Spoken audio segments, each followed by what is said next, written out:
불정님들, 현세하는 호생건축 기원들입니다. 지금까지 이어지는 강의는 운명이 정해지는 세 가지 요소 중에 국토세관, 중생세관에 대해서 집중적으로 거론을 드리고 있어요. 자, 이 국토중생은요, 우리가 살아가는 이 상황이라든지 조건에 따른 이 변화에 항상 융통성 있고 신속하게 대응 대처할 수 있는 그런 역량을 키워나가야 된다. 그리고 이의 주체는 반드시 나다, 내가 주체다라는 이 인식을 각인시켜 가지고 그렇게 일상생활이라든지 불도수행, 법화 신행을 해야 돼요. 자, 거성이 여러분들에게 강력하게 주장하는 내용이에요. 우리가 법화 경전의 위대함에 대해서 거론하는 이유는요, 삼천대천세계 이 대우주 제법의 실상을 정확히 묘사하고 표기했기 때문에, 그런 부처님의 설법이기 때문에 위대하다라고 이렇게 표현을 해요.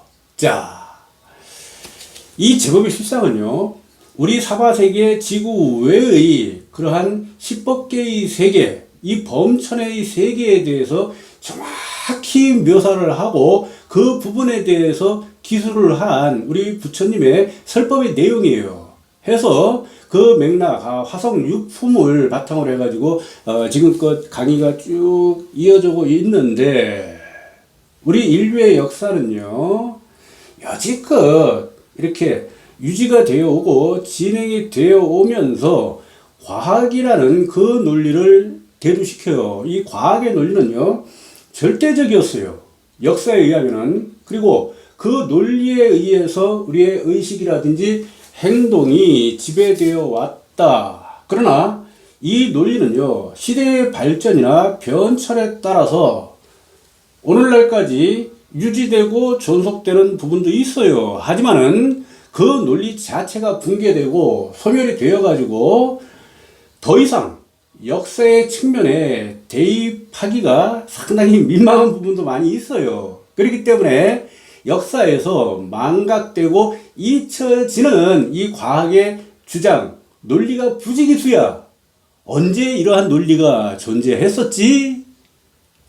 이러한 부분이 희미해지는 그러한 현상이 샤먼이라든지 토템으로 그렇게 적용이 되고 또 미신으로 고착화되고 전락해버리는 그러한 현실이 굉장히 많았어요. 자, 우리가 오늘날 천지 창조의 그 원리라고 얘기하는 빅뱅에 대해서도 거성이 불경을 공부한 그 내용에 의하면은요, 빅뱅은요, 우주 창조의 전체가 아니야.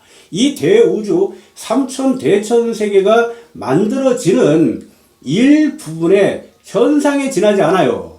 자, 예를 들면 아프리카의 흰 개미들이 본인들의 집을 몇 미터 높이로 이렇게 쌓아가지고는, 그렇게 집을 만들어 놓고는, 나의 집이 우주다, 이 삼천대천세계 삼라만상의 전부다라고 착각하고 있는 그 모습하고 똑같은 현상이라고 보면은요, 아마 정확한 그런 표현이 될 거예요.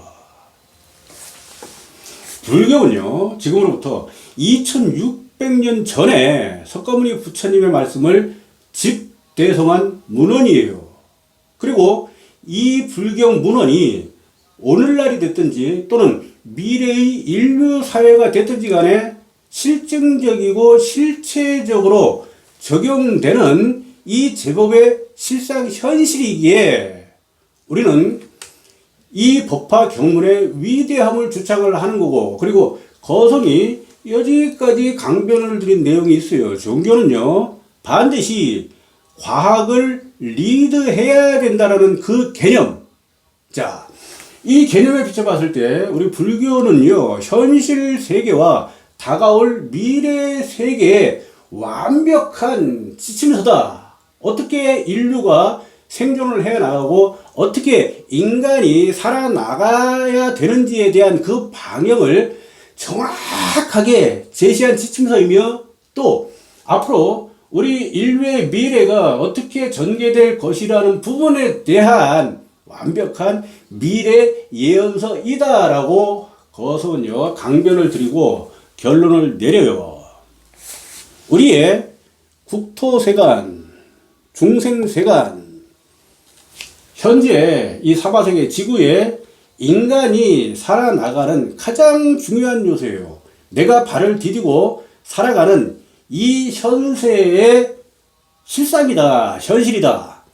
지구, 국가, 사회, 지역, 직장, 가정, 이 모든 부분에서의 삶의 주체, 과연 누구인가? 그 주체는 바로 나 자신이다.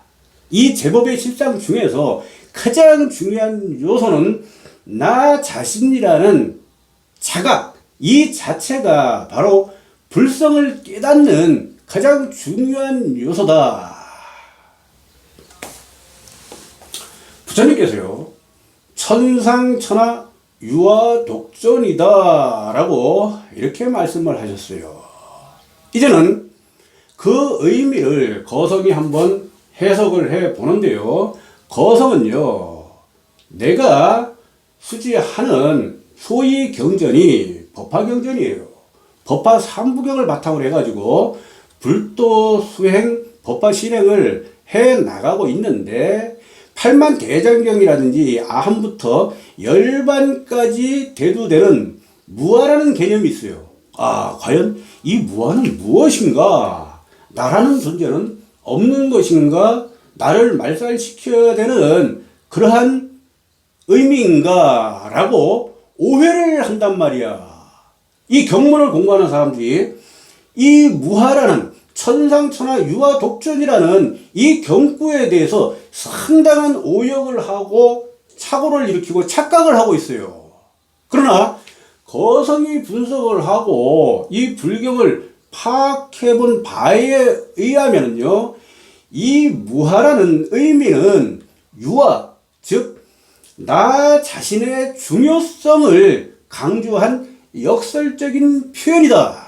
자, 이 부분에 대해서는요, 우리 경의 강의가 진행이 되면서 왜 그런지에 대한 해설을 우리 불종님들에게 이해가 가도록 해드릴 거예요. 자, 이 무아라는 개념은요, 정확히 나의 중요성이라든지 나의 존귀함을 발현시키는 그 역설인데, 강력한 주장인데 이를 곡해하고 있다. 참으로 안타까운 그러한 현실이다. 우리가 경을 공부해 나가면은요, 이 경에 내포되어 있는 그의 내면, 경의 내면에 깃들어 있는 이 본의를 정확히 파악하고 헤집어내서 이해하는 게 올바른 경문의 이해고 경문의 공부예요. 그게 바로 불도 수행이고 법화 실행이다 라고 거성이 강변을 드려요. 자, 우리가 경문을 공부해 나가는데 특히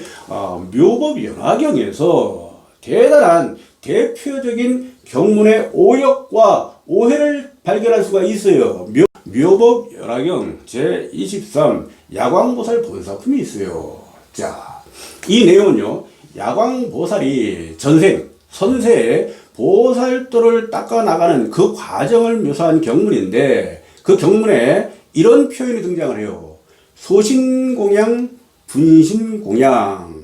내 몸을 불태우고 내 팔을 불태우는 이러한 부처님에 대한 공양이 이렇게 서술이 되어 있는데, 그 모습을 보고 시방의 많은 부처님들이 위대하고 대단한 공양이다 라고 이 야광보살을 찬탄을 해요.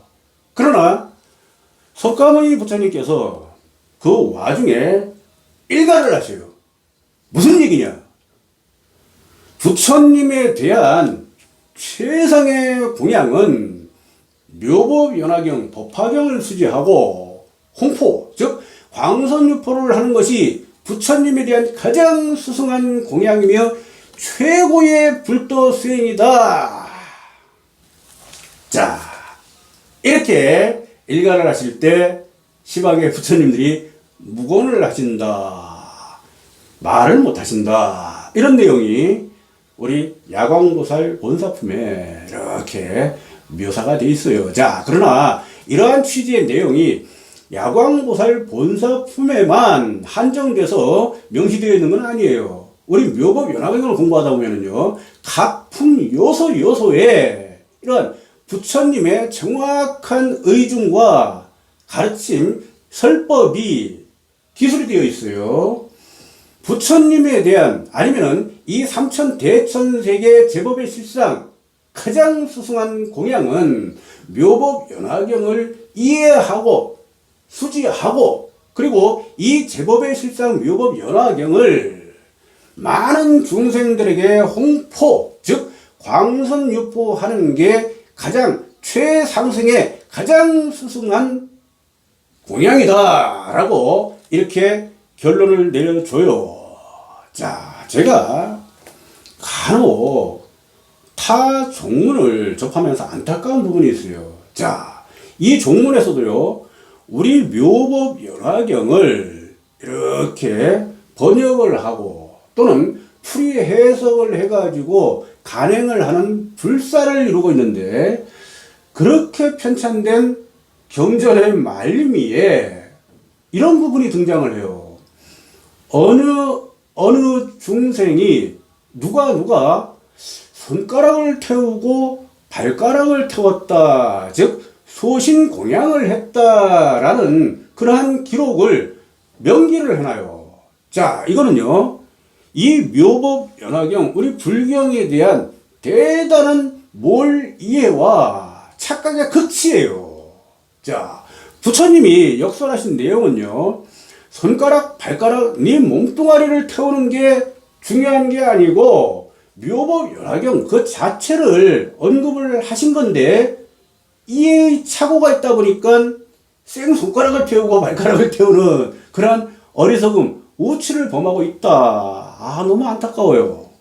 자, 이 세상은요, 수많은 중생들이 더불어 살아나가고, 그리고 다양한 이 국토에서 이 중생의 그 무리들 속에서 개개인들마다 저마다 처한 상황과 당면한 현실의 문제 또한 헤아릴 수 없이 다양해요. 그리고 그 현실 자체가 고착화되고 멈춰있는 게 아니고 굉장한 변화무쌍한 그 현실을 이루고 있더라. 이러한 상황 속에서 우리가 모든 해법이란지 해결의 방안을 대입을 할 수가 없어요. 한 가지 해답을 대입하기에는 이 다양한 현실에 무리수가 따라. 그렇기 때문에 객관적인 해답을 도출할 수가 없지만은 우리 모든 개개인이, 우리 불종님들이 이러한 현실 상황이, 이러한 변화가 항상 도래된다라는 그 의지 속에 의식하에 슬기롭고 탄력성 있게 그 변화에 대응할 수 있는 그 역량, 융통성 있게 그 변화에 대응하는 그 대처 능력, 이게 바로 가장 소중한 우리 불종님 개개인을 나를 지켜낼 수 있는 지혜이고 반야이다. 우리가 육바람일 중에 가장 스승의 바람일을 지혜바람일, 반야바람일 이렇게 표현을 해요. 바람일자의 최상승의 단계야. 자, 그러면은 우리가 보시, 지계, 인욕, 정진, 선정의 단계까지 이렇게 5바람일을 정확히 수행하고 실천할 수 있는 그 견인차 역할을 하는 게 바로 지혜 반야의 바람일이다. 지혜 반야라는 건요, 곧 삼천대천세계 이 대우주에 또는 나에게 닥쳐오는, 내가 처해 있는 이 현실 상황, 곧 제법의 실상을 정확히 여실히 본다라는 그러한 개념이다 라고 저는 결론을 내려봅니다. 자, 우리 불종님들 현세하는 후생선처 기원드립니다.